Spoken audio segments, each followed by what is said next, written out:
Hello everyone, welcome back to our channel. இன்றைக்கி நம்ம simple and ஈஸியாக சிக்கன் கிரேவி எப்படி பண்ணுறதுன்னு பார்க்கலாம். நான் இன்றைக்கி 1.5 kg சிக்கன் யூஸ் பண்ணி கிரேவி பண்ண போகிறேன். அதுக்கு 4 பச்சை மிளகு, கொஞ்சமாக கொத்தமல்லி, புதினா, இஞ்சி பூண்டு பேஸ்ட்டு, பட்டை, கிராம்பு, ஏலக்காய், கடல் பாசி அதெல்லாம் எடுத்திருக்கேன்.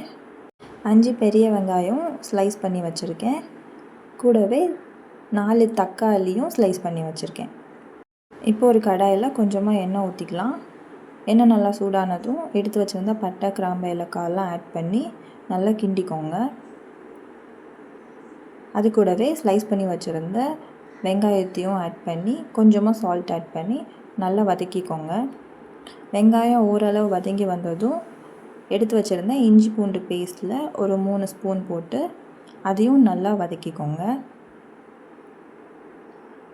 இப்போ இதெல்லாம் ஓரளவுக்கு வதங்கினதும் ஸ்லைஸ் பண்ணி வச்சுருந்த தக்காளி ஆட் பண்ணிக்கோங்க. தக்காளியும் ஓரளவு வதங்கி வந்ததும் அது கூட கட் பண்ணி வச்சுருந்த பச்சை மிளகு, புதினா, கொத்தமல்லி எல்லாமே ஆட் பண்ணி நல்லா மிக்ஸ் பண்ணி ஒரு 4 நிமிஷம் மூடி போட்டு மூடி வச்சுருங்க. தக்காளி இந்தளவு மசிஞ்சு வந்ததும் அது கூடவே மசாலாலாம் ஆட் பண்ணிக்கலாம். நான் இன்றைக்கி சக்தி சிக்கன் மசாலா 50 கிராம் பேக்கெட் எடுத்திருக்கேன். அது ஃபுல்லாகவே ஆட் பண்ணி நல்லா மிக்ஸ் பண்ணிக்கலாம்.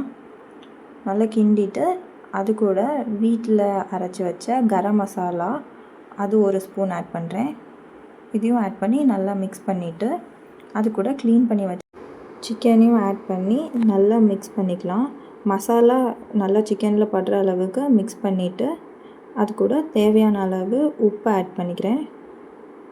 மூடி போட்டு ஒரு 5 மினிட்ஸ் விட்டுடலாம். மசாலா சிக்கனில் நல்லா இறங்கட்டும். அதுக்கப்புறமா ஓப்பன் பண்ணி சிக்கன் வேகிற அளவுக்கு கொஞ்சம் தண்ணி ஆட் பண்ணிக்கோங்க. திரும்பவும் மூடி போட்டு க்ளோஸ் பண்ணி நல்லாவே சிக்கனை வேக விட்டுருங்க. இப்போ சிக்கன் நல்லாவே வெந்துடுச்சு. கொஞ்சமாக கொத்தமல்லி ஆட் பண்ணி இறக்குனீங்கன்னா சிக்கன் கிரேவி ரெடி. இந்த வீடியோ உங்களுக்கு பிடிச்சிருந்ததுன்னா லைக் பண்ணி மறக்காமல் சேனலை சப்ஸ்கிரைப் பண்ணுங்கள்.